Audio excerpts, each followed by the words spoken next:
अगदी खमंग खुसखुशीत जिभेची चव वाढवणारी अशी ही बेसन पापडी जी की आपण बाजारातून मार्केटमधून आणून खातो आणि आपल्या सर्वांचीच आवडती आहे असं तरी मला वाटतं. कारण ही बेसन पापडी क्वचितच असे लोक असतील की त्यांना आवडत नाही. एकदम बनवायला सोपी, महिनाभर सहज टिकते आणि एक सोपी ट्रिक वापरून या बेसन पापडीला आपण खुसखुशीत बनवणार आहोत.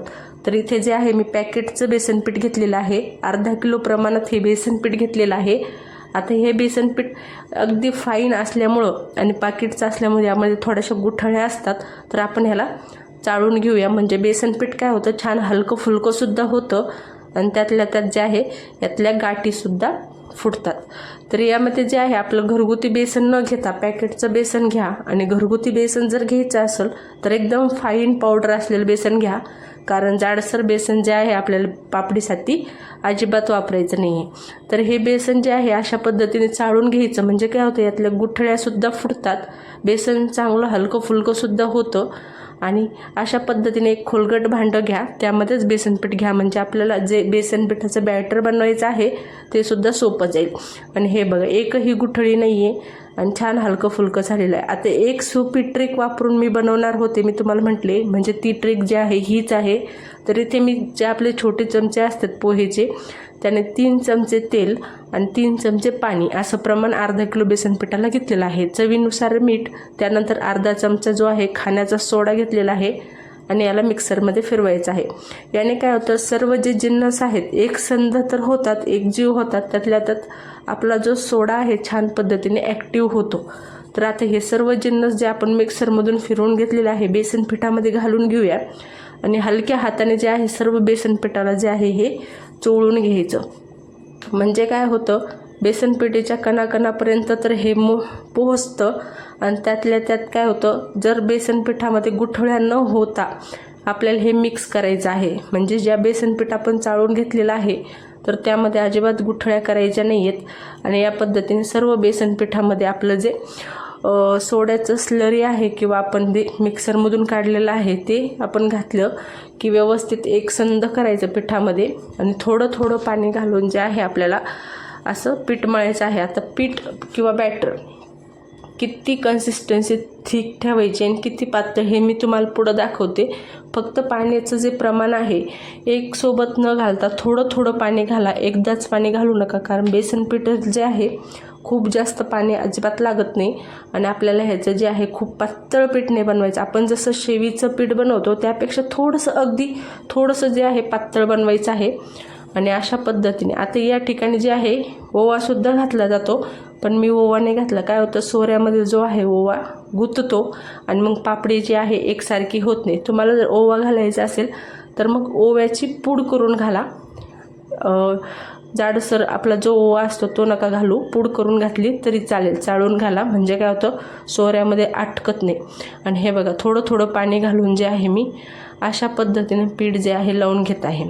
आता पीठ लावताना थोडं थोडं पाणी घातलं की एकसारखं फिरवत राहायचं. म्हणजे काय होतं, गुठळी होत नाही आणि छान असं पीठ आपलं तयार होतं. आता पिठाची कन्सिस्टन्सी कशी ठेवायची हे सुद्धा तेवढंच महत्त्वाचं आहे. आता इथे मी हळद नाही वापरलेली आहे. कारण काय होतं, आपण सोडा घातलेला आहे आणि सोड्यामध्ये आपण हळद घातली तर रंग जो आहे लालसर येऊ शकतो. त्यामुळे इथे मी हळद नाही घातली. पण पिवळं होण्यासाठी आपण काहीतरी नक्कीच घालू शकतो. तर हे बघा, अशा पद्धतीने पीठ जे आहे एक डायरेक्शन 5 मिनटं फिरवत घेतलेलं आहे. हे बघा, अशा पद्धतीने छान असं पिठाची जी आहे अशा प्रकारे कन्सिस्टन्सी तयार झालेली आहे. आता पिवळी पापडी होण्यासाठी इथे आपण थोडासा पिवळा कलर वापरू शकतो. नाही घातला तरीसुद्धा चालेल, पण काय होतं, नाही घातला की पापडी जी आहे छान अशी पिवळसर होणार नाही. त्यामुळे अगदी चिमूटभर आपला जो फूड कलर आहे येल्लो तो घालायचा, म्हणजेच की पिवळा. आणि परत एकदा 2 मिनटं आपण छान असं फेटाळून घेऊया पिठाला. आणि हे बघा, अशी काहीशी कन्सिस्टन्सी जी आहे आपल्याला हवी आहे. खूप पातळ नाही, खूप घट्ट नाही. अशी ज्यावेळेस आपण पीठ वरून सोडू ना तर अशा प्रकारे त्याचे जे आहे लेअर पडल्या पाहिजे. म्हणजे असं आपल्याला पीठ जे आहे तयार पाहिजे. तर हे बघा, आपलं इथे पापडीचं पीठ जे आहे तयार झालेलं आहे. एकही गुठळी झालेली नाही महत्त्वाचं म्हणजे. आणि कन्सिस्टन्सीसुद्धा एकदम व्यवस्थित अशी झालेली आहे. खूप पातळ नाही आहे किंवा खूप थिकनेस नाही आहे. आणि आता या पळीमध्ये जे आहे पीठ मी तुम्हाला सोडून दाखवते, तर असं काहीसं वरून पडेल इतकं वेळ घेतला पाहिजे असं आपल्याला पीठ हवं आहे. आता याला पापडी बनवण्यासाठी इथे मी सोऱ्या घेतलेला आहे आणि ही जी चाळण असते सोऱ्यामध्ये ही घ्यायची, म्हणजे ही काय होतं पापडी तयार होते. म्हणजे ही जी चाळण आहे ती पापडीची आहे आणि पापडीची चाळण घेऊन सोरा परत एकदा पॅक करून घेऊया. आता सोऱ्याला खूप जास्त पीठ चिकटू नये म्हणून काय करायचं, तर सोऱ्याला जे आहे ना थोडंसं तेल सगळीकडे लावून घ्यायचं.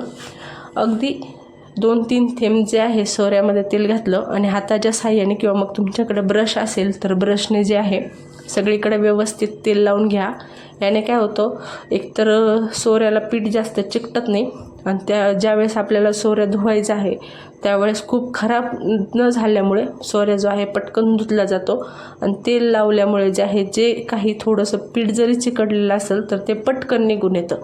तर ही ट्रिक नक्की फॉलो करा. शेव काढायच्या अगोदर किंवा चकली काढायच्या अगोदर किंवा मग पापडी काढायच्या अगोदर सोऱ्याला अशा पद्धतीने तेल लावून घ्या.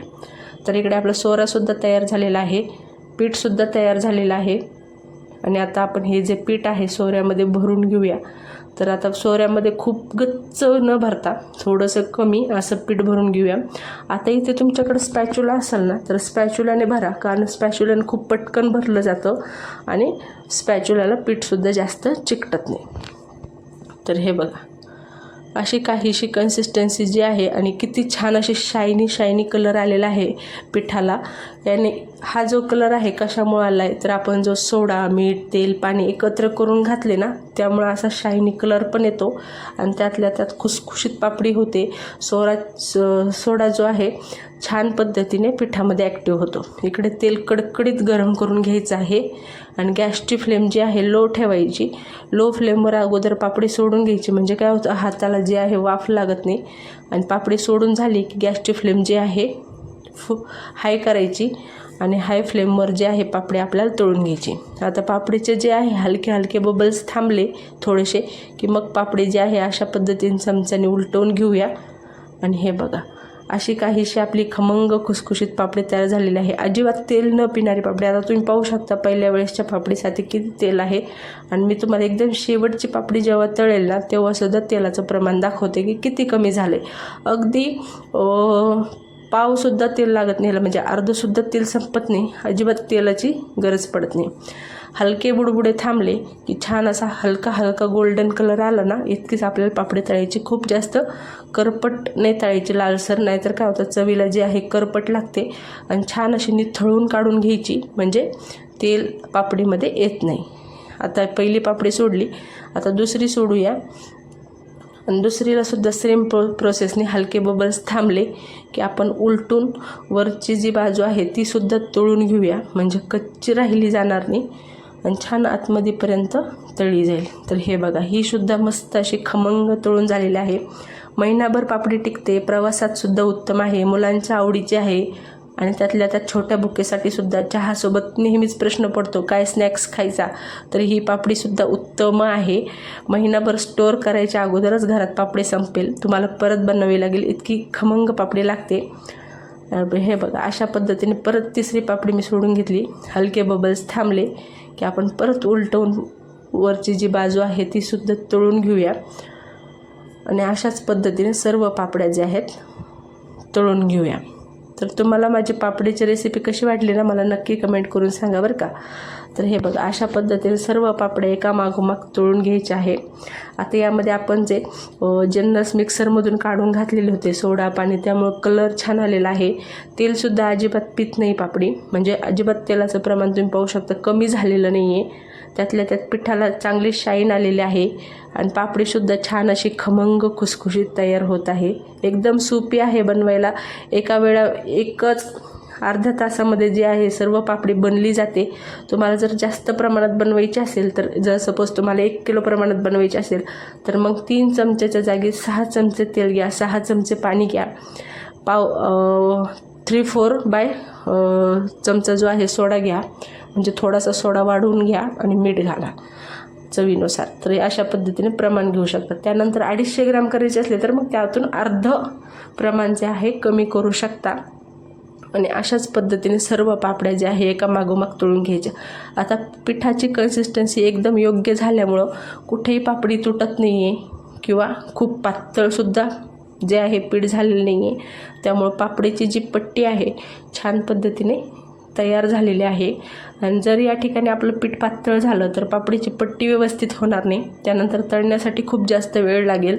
तेलसुद्धा जे आहे पापडी शोषून घेईल किंवा मग जास्त हार्ड झालं तर आपल्याला पापडी सोडायला त्राससुद्धा होऊ शकतो. आणि हे बघा सगळी पापडी जी आहे मी या ठिकाणी तळून घेतलेली आहे, तळून झालेली आहे. त्यावर मस्त अशा तिखट मिरच्या आणि अगदी खमंग खुसखुशीत जिभेची चव वाढवणारी, छोट्या मोठ्या भुकेसाठी उत्तम, मुलांच्या आवडीची, प्रवासात उत्तम, 1 महिनाभर टिकणारी अशी ही खमंग खुसखुशीत बेसन पापडी तयार झालेली आहे. एकदाच बनवा आणि महिनाभर एन्जॉय करा अशा पद्धतीने. आणि आवाजसुद्धा तुम्ही ऐकलाच असेल तर किती खुसखुशीत अशी ही पापडी तयार झालेली आहे. अजिबात तेल न पिणारी पापडी आहे. एकदा नक्की ट्राय करा. रेसिपी कशी वाटली कमेंट करून सांगा. रेसिपी आवडली तर लाईक शेअर सबस्क्राईब करायला विसरू नका. थोडी जरी रेसिपी आवडली असेल ना तर लाईक शेअर सबस्क्राईब नक्की करा. भेटूया पुढच्या रेसिपीमध्ये अशाच पद्धतीने. तोपर्यंत स्वस्त खा, मस्त रहा. चला भेटूया नेक्स्ट रेसिपीमध्ये.